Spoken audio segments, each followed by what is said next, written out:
Nós vamos falar sobre a ferramenta do inimigo, idolatria. Padre Fábio de Mello, da Canção Nova, condenou a idolatria. Eu estava assistindo na internet uma passeata feita em Minas Gerais. Uma igreja protestante, ela fez uma passeata, uma espécie de procissão católica, para os irmãos evangélicos, de uma igreja evangélica em Minas Gerais. Eles pegaram a Arca da Aliança, e colocaram no corpo de bombeiro. E saiu com o carro do corpo de bombeiro e uma pessoa em cima do carro do corpo de bombeiro fazendo alusão e aclamação à Arca da Aliança. Não seria isso uma forma de idolatria? Sutilmente, a idolatria penetrou no arraial do povo de Deus. Será que nós podemos hoje colocar uma arca dentro do templo? Vamos para a Bíblia. Jeremias, capítulo 3, versículo 16.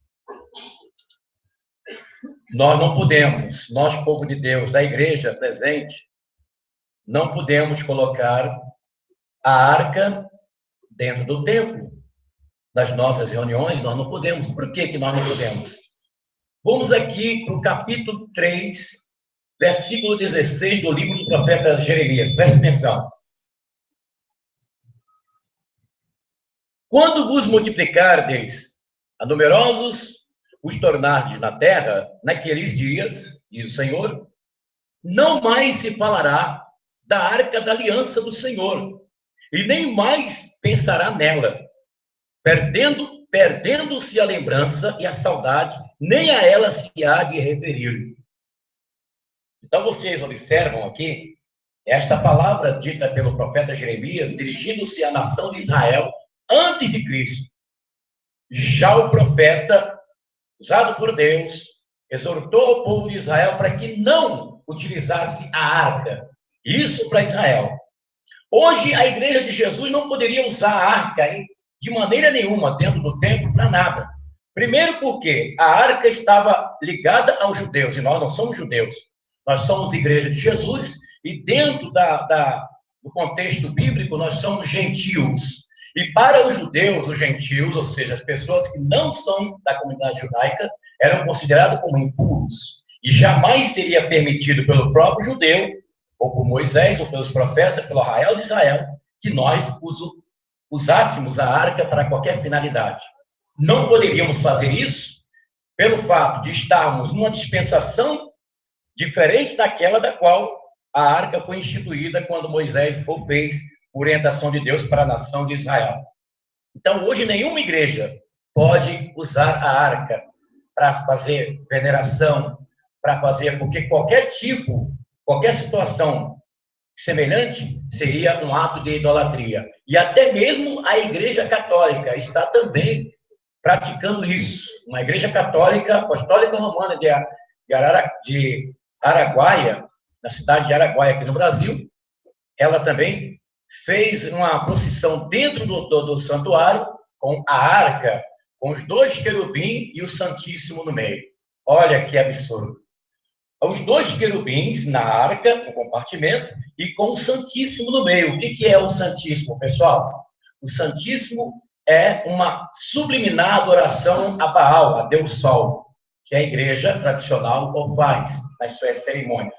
E além de estar levando a arca, no meio entre os querubins estava também o Santíssimo. Quer dizer, duas abominações, né? Duas abominações. Bom, a Igreja Católica, ela foi abalada por esses dias por um pronunciamento feito pelo padre Fábio de Mello. O padre Fábio de Mello, que é o padre da Canção Nova, ele fez uma declaração que abalou a Igreja Católica Apostólica Romana no Brasil. E eu trouxe aqui um trecho do depoimento feito pelo padre Fábio de Mello. Nas suas palavras, o padre diz: o cristianismo está sendo nivelado por baixo. cristianismo sendo reduzido a medalhinhas, a teologia sendo substituída por devoções vazias, a devoção mariana sendo excessivamente colocada, quando Maria está sendo fora do lugar dela, tomado o lugar do Cristo. Isto não é cristianismo, disse o padre Fábio de Mello. A liberdade consiste em você olhar para a santidade de Maria, de você rezar com ela para que o tempo todo Cristo prevaleça em nós. Porque nós não podemos mais admitir a experiência de um cristianismo sem o Cristo. É Cristo que nos salva, é Cristo que nos restaura, é Cristo que nos liberta. E nós, disse o padre Fábio de Mello, e nós estamos amarrados em muitas outras coisas, classificando isso como religioso, classificando isso como bonito. Não. Nós precisamos tomar a seriedade dessa palavra, a palavra de Deus. O apóstolo Paulo não brinca com a comunidade cristã. São Paulo não está falando com meios termos. Cristo que nos salva, é Cristo que nos salva. E é em torno dele que temos que organizar a nossa vida.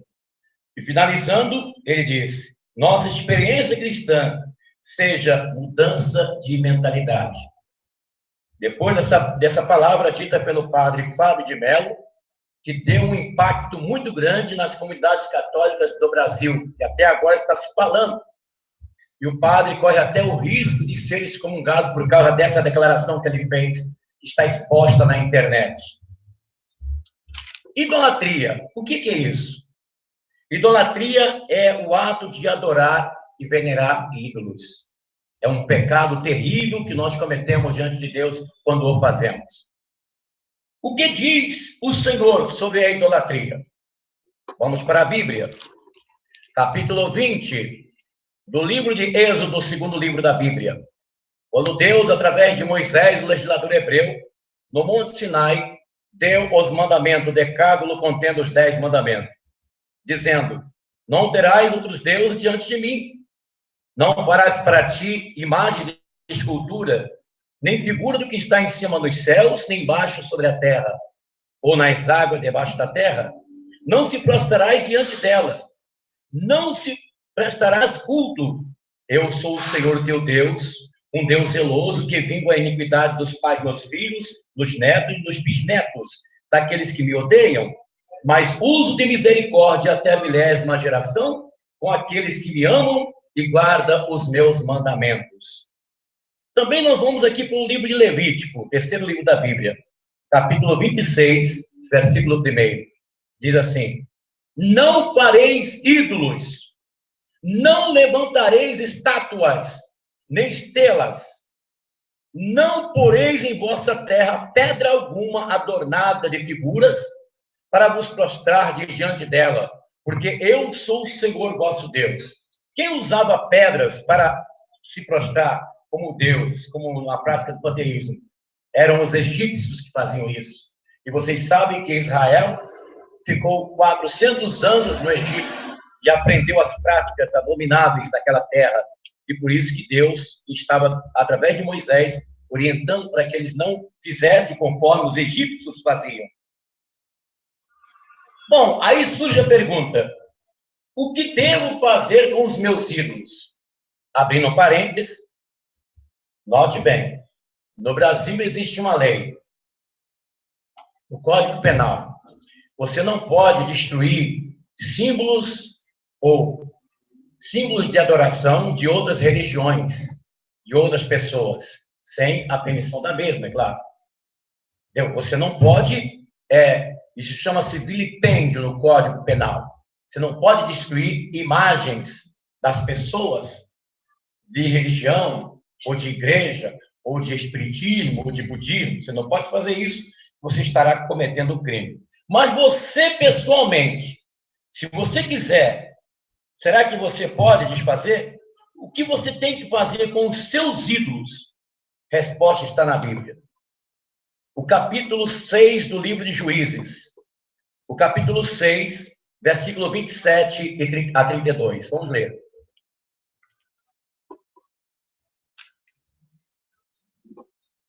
Gideão escolheu 10 dos seus servos e fez o que o Senhor lhe tinha ordenado. Temendo, porém, a família de seu pai e os habitantes da cidade, não quis fazer durante o dia. Quer dizer, ele não quis destruir as coisas lá durante o dia, senão ia ter problema com as pessoas. Né? Executou tudo durante a noite. Chegada a manhã, quando os habitantes da cidade se levantaram, eis que viram o altar de Baal derrubado por terra, o ídolo vizinho cortado e segundo o touro queimado em holocausto sobre o novo altar. Quem fez isto? Perguntaram uns aos outros. Depois de haverem buscado a investigação cuidadosamente, foi-lhes dito: foi Gideão, filho de Joás. Disseram então a Joás: faz vir aqui o seu filho, para que seja morto, porque ele derrubou o altar de Baal e cortou o ídolo de madeira que estava perto. Joás respondeu-lhe a todos e que interpelaram: porventura sois vós que deveis tomar o partido de Baal? Sois vós que deveis socorrê-lo? Quer dizer, Joás estava do lado do filho Gideão, né? Pois aquele que tomar o partido de Baal será morto, hoje mesmo. Isso é corajoso, o Joás, em falar isso aí. Se Baal é Deus, que defenda ele mesmo a sua causa, pois derrubaram o seu altar. Daquele dia em diante, Gideão foi chamado de Jerobaal, dizendo que Baal defende a causa contra ele, pois ele derrubou o seu altar. O que devo fazer com meus ídolos? A resposta está aqui, eu já estou dando a resposta. O que Gideão fez com Baal? Os deuses abomináveis que irritava e abominava a Deus. Ele derrubou-os, ele destruiu-os. Vamos aqui também para Crônicas. Segundo as Crônicas, capítulo 34, versículos 3, 4 e 7. Vamos lá. Preste atenção. No 8º ano do seu reinado, quando ele era ainda criança, começou a buscar a Deus, o Deus de Davi, seu pai. E no 12º ano, começou a limpar Judá, Jerusalém, dos lugares altos, das acerais e dos outros ídolos de madeira ou de metal fundido, quer dizer, os deuses, né? Demoliram em sua presença os altares de Baal e ele próprio destruiu os obeliscos que estavam colocados nesses altares. O que são obeliscos?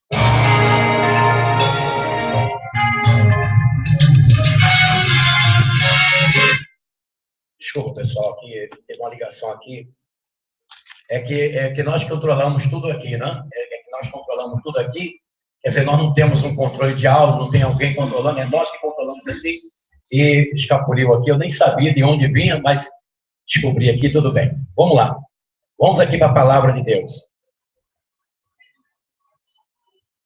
Ele próprio destruiu os obeliscos. O que são os obeliscos?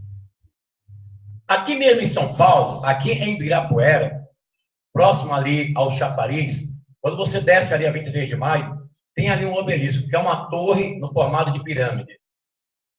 No formato de pirâmide. Esses obeliscos existem no mundo inteiro. E são a representação de Baal, de adoração a Satanás. E por incrível que pareça, o obelisco, existe um obelisco especial dentro da Praça de São Pedro, em Vaticano, em Roma. Um obelisco. Lá na Praça do Vaticano. Um obelisco especial que fora trazido do Egito. Um obelisco que foi feito assim por qualquer um, não. Um obelisco especial. Vamos continuar aqui a leitura. Ele diz assim: demoliram a sua presença os altares de Baal, ele próprio destruiu os obeliscos que estavam colocados nesses altares, fez em pedaços os bosques sagrados, os ídolos, as estelas, ele reduziu a pó e aspergiu sobre as tumbas de seus devotos. Versículo 7. Demoliu os altares, quebrou e reduziu ao pó as acerais, os deuses, os ídolos, e destruiu todos os obeliscos e toda a terra de Israel. Em seguida, retornou a Jerusalém. Então você está entendendo o que tem que se fazer com os ídolos, né? O cristão pode participar de festas aos santos. Recentemente, no dia 27 de setembro, né, que passou agora, teve uma grande festa dos chamados meninos, né? Os menininhos aí.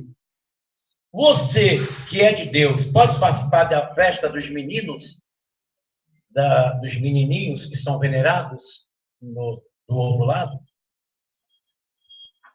Você pode, por exemplo, participar de festas de santos que são realizadas nas comunidades? Você pode participar, por exemplo, de uma festa lá do Ceará, do Juazeiro do Norte, onde existe uma adoração frenética ao padrinho Cícero, que foi beatificado pela Igreja Católica Brasileira. Você pode participar dessas festas? A Bíblia vai responder para nós. Vamos aqui para a carta de Paulo aos Coríntios, capítulo 10, versículo 23 a 28. Tudo é permitido, mas nem tudo é oportuno. Tudo é permitido, mas nem tudo edifica. Ninguém busque o seu interesse, mas o do próximo. Comei de tudo o que se vende no açougue, sem indagar de coisa alguma, por motivo da consciência. Do Senhor é a terra e tudo que ela encerra. Se algum infiel vos convidar e quiserdes ir, comei de tudo que se puser diante, sem indagar de coisa alguma, por motivo da consciência. Mas se alguém disser para você, isto foi sacrificado aos ídolos, não o comais, em atenção àquele que o advertiu e por motivo da consciência. Dizendo consciência, refiro-me não à tua, mas à do outro. Com efeito, por essa razão, seria regulado a minha liberdade para a consciência alheia. Se eu, como ações de graças, pois serei eu censurado por causa do alimento pelo qual rendo graças? Portanto, quer comais, quer bebais, façais qualquer coisa, fazei tudo para a glória de Deus. Não vos torneis causa de escândalo, nem para os judeus, nem para os gentios, nem para a igreja de Deus. Fazei como eu, em todas as circunstâncias, procuro agradar a todos.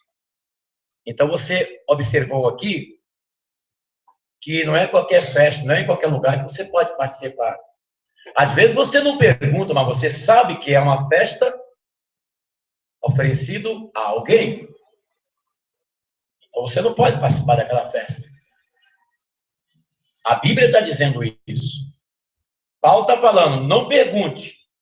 Mas se você sabe, se você tem consciência, tem conhecimento que aquela festa é oferecida a algum Deus, então você não vai participar porque você é santo.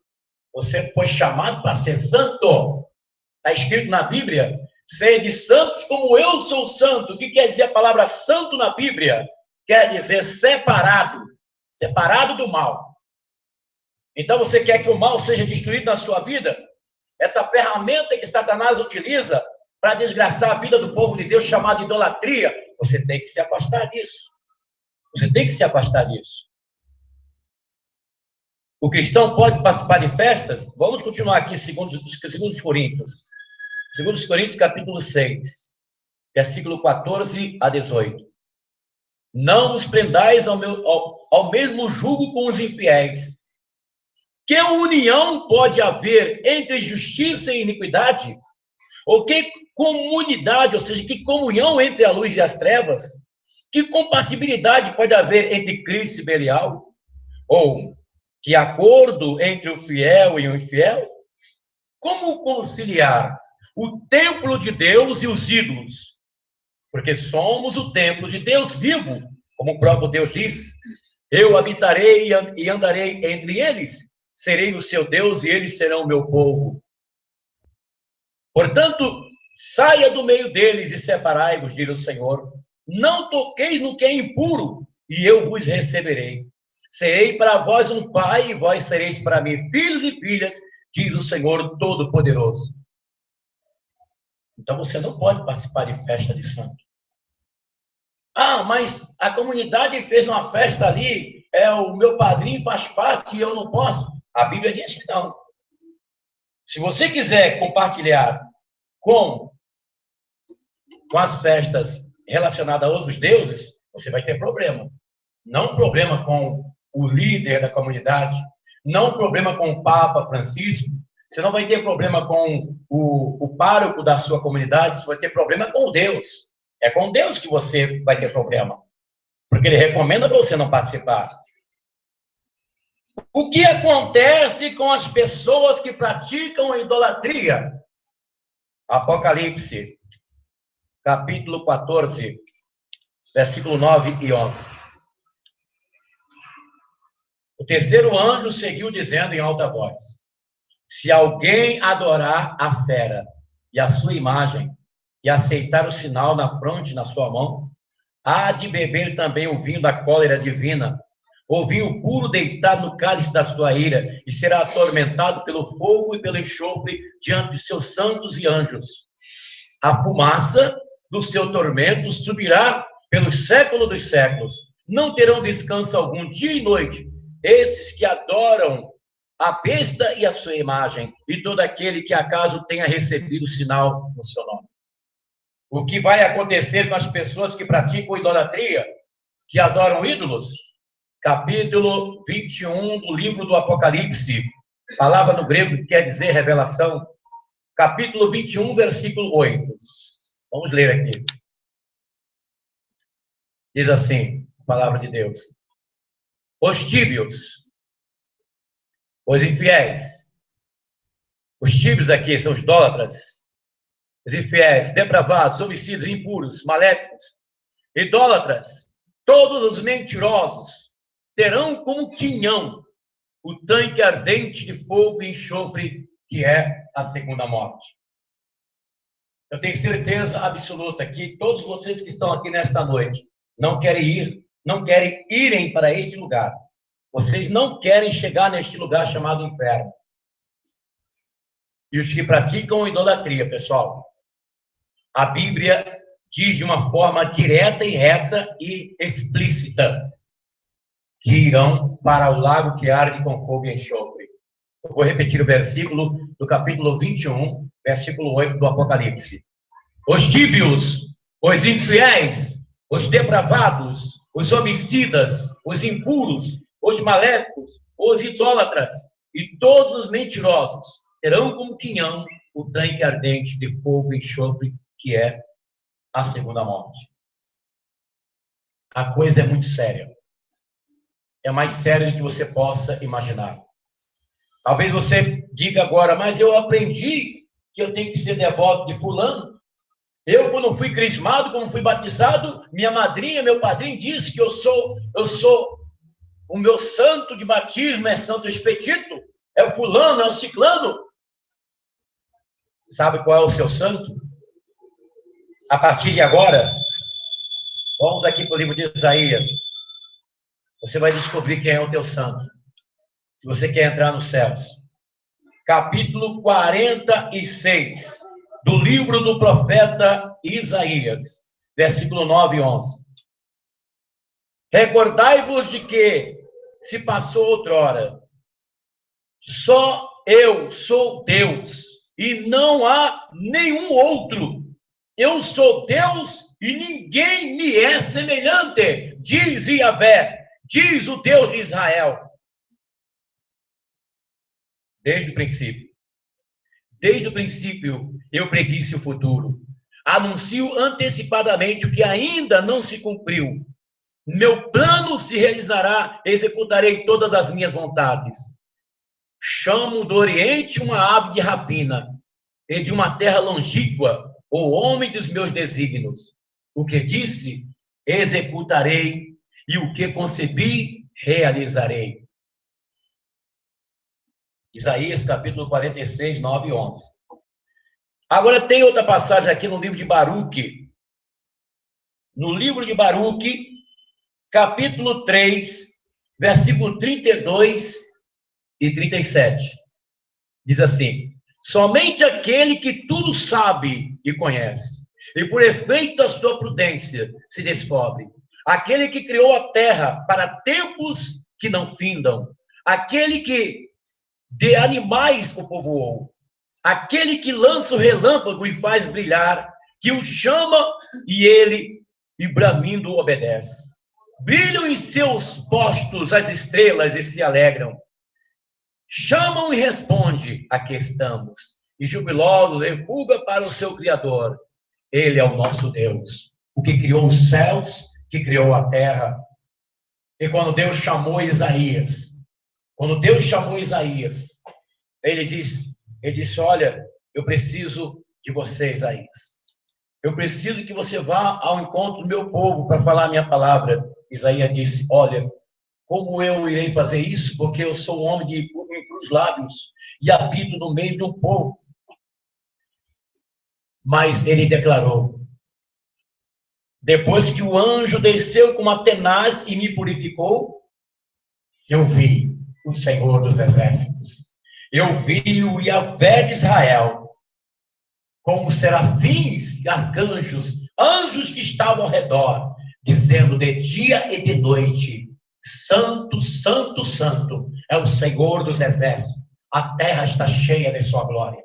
Pessoal, não existe outro. Nós poderíamos ficar a noite inteira citando versículos aqui na Bíblia, que nos dá a certeza e a informação desse Deus que é onipotente, o único que é onipotente, onisciente e onipresente. O Deus qual nós adoramos, em espírito e em verdade. Como nosso Senhor diz, os verdadeiros adoradores adorarão o Pai em espírito e em verdade. Nós não vamos aceitar outro Deus. O nosso Senhor Jesus Cristo, quando estava no monte da tentação, Satanás apareceu para ele. Ele disse, olha Jesus, eu comando o reino do mal. Nesse reino, apesar de ser maligno, mas é um reino que eu comando. É um reino colorido. Eu dou as ordens, eu executo. E você pode compartilhar comigo, Jesus. Você pode compartilhar comigo desse reino. Você será uma pessoa muito, muito importante no comando desse reino, porque eu vou te colocar. Basta você fazer somente uma coisa, Jesus, para que você possa receber a minha autorização, a minha credencial, para você comandar junto comigo esse reino que é grande, que tem milhares, que tem muitas coisas para serem administradas, e você será um dos súditos desse reino, você será uma pessoa importante no comando desse reino, mas você tem que fazer somente uma coisa para que você receba a minha credencial. Você precisa se dobrar diante de mim e me adorar como Deus. E quando Satanás disse isso, Jesus virou-se para o diabo e disse, vai-te, Satanás, porque está escrito, ao Senhor teu Deus adorarás, e só a ele servirás. Nós estamos vivendo um tempo do cumprimento das profecias de Deus. Os sinais se mostram em todo canto da terra. Agora à tarde eu estava assistindo uma reportagem do G1 na internet, da Globo.com, dizendo de um asteroide que passou hoje na Rússia, que assustou a Rússia inteira. Os russos estão assustados com um asteroide que passou lá do céu da Rússia. Eles estão assustados até agora. Chamou a atenção de toda a Europa. E eu me lembrei daquela palavra que está no livro de Mateus 24. Antes da vinda de Jesus que apareceria sinais nos céus. Os sinais que apareceriam nos céus, mostrando que Jesus está voltando. Meus irmãos, na próxima sexta-feira, nós vamos falar sobre outra ferramenta que Satanás utiliza para destruir o povo de Deus. A feitiçaria. A feitiçaria tem se multiplicado no Brasil e no mundo. As pessoas estão optando para praticar a feitiçaria, para praticar o satanismo. Não obstante o Brasil ser um país onde se prega a palavra de Deus 24 horas através dos meios de comunicação. Mas as pessoas estão escolhendo adorar Satanás. As pessoas estão escolhendo a praticar a feitiçaria, que é outra abominação a Deus. Próxima sexta-feira. Feitiçaria. Mais uma astuta cilada de Satanás para destruir o povo de Deus. Lembrando que domingo nós estaremos aqui, vai ser o dia de eleições, né, pessoal? Assim, vai ser o dia de eleição, então a celebração de domingo, nós vamos realizá-la somente em 1 hora, tá bem? O tempo de duração da celebração de domingo, tanto a da manhã quanto a da tarde, nós a faremos no período de 1 hora, para facilitar para os irmãos cumprir o seu dever cívico de votar, tá bem? Então você pode ficar tranquilo, nós não vamos levar de 9 até as 11. Nós faremos somente 1 hora de celebração no domingo, na parte da manhã e na parte da tarde, para os irmãos cumprir o seu voto, fazer o seu voto lá, né? Votar no seu bairro, você pode fazer antes de vir na igreja, ou então depois, né? Então, domingo, a celebração vai ser somente cronometrada em 60 minutos, para facilitar vocês votarem, tá bem? Nós vamos estar aqui na celebração da Aliança do Amor, às 9 da manhã, 3 da tarde, e terça-feira, o dia onde nós estamos subindo um monte para falar com Deus vivo, para pedir a bênção em favor das pessoas que estão no exorcismo. E também eu quero convocar você, meu irmão, minha irmã, aqui na nossa igreja, para você oferecer a Deus um jejum até as 10 horas da manhã na terça-feira. Tá bem, pessoal? Para que nosso Senhor venha nos abençoar e nós conseguir manter essas portas abertas em nome de Jesus, o nosso Senhor. E quarta-feira, às 18 horas, vamos estar aqui na celebração da cura com o óleo da alegria, né? O óleo da alegria para curar você em nome de Jesus, né, de toda doença e de todo mal, em nome do Senhor. E eu quero lembrar também aos nossos irmãos, aqueles que são devotos da nossa igreja, né? Esta é a semana da consagração do dizimista, né? Para manter essa igreja com as portas abertas. Então, o meu irmão, a minha irmã, que nos acompanha pela internet, se você não puder vir essa semana para consagrar o seu dízimo, né? Ou se você não puder vir nesta semana, você vai lá no banco. Os bancos estão em greve, mas as caixas eletrônicas não estão em greve, não. Você vai lá e deposita lá o seu dízimo, porque nós vamos precisar para cumprir os nossos compromissos com a imobiliária. Bem, tá aí, Banco Itaú, agência 0160, conta corrente 55839-1. Nós estamos falando especialmente para os nossos devotos que nos acompanham pela internet, né? Se você não puder vir nesta semana para consagrar o seu dízimo, então você compareça na agência bancária mais próxima da sua casa, mesmo estando em greve, mas os caixas eletrônicos não estão em greve, tá bem? Para você depositar o seu dízimo, para nós cumprirmos os nossos compromissos. Porque às vezes a pessoa pode pensar assim, poxa, o banco está em greve, então eu não vou dar o meu dízimo. Não, você vai consagrar sim o seu dízimo para nós mantermos a igreja com as portas abertas para abençoar as pessoas. Está aí. Banco Itaú, agência 0160, conta corrente 55839-1, em nome de Jesus. Aos nossos amigos que nos acompanham pela internet, você que está aí no YouTube, né, você pode se inscrever no nosso canal, é só você clicar nessa parte aqui, ó, é nessa parte aqui, é nessa aqui, né? Eu acho que é nessa parte aqui embaixo, onde está, aonde tem escrito assim, inscrever-se. É só você clicar ali que automaticamente você vai estar inscrito no nosso canal e todas as vezes que nós postarmos os vídeos aqui, você recebe aí em nome de Jesus. Quero dar um abraço pro pessoal do Twitter, que nos acompanha no Twitter também, é Bispo Afonso Querubim, twitter.com, tá bem? Um abraço para vocês do Twitter, do Facebook, pessoal do Facebook, nossos amigos aí do Algina Academia, que nos acompanha, em nome de Jesus, um abraço a vocês, em nome do Senhor. E também eu quero mandar um abraço para o pessoal lá do Rio de Janeiro, né? Meu irmão Darcy, que nos acompanha, pessoal lá do Rio de Janeiro, Duque de Caxias, Nova Iguaçu, Nilópolis, São João de Meriti, o pessoal que nos acompanha também pela internet, as transmissões daqui de São Paulo, e você que nos acompanha em gravação pelo Google e pelo YouTube. Um abraço a todos vocês aí do Rio de Janeiro.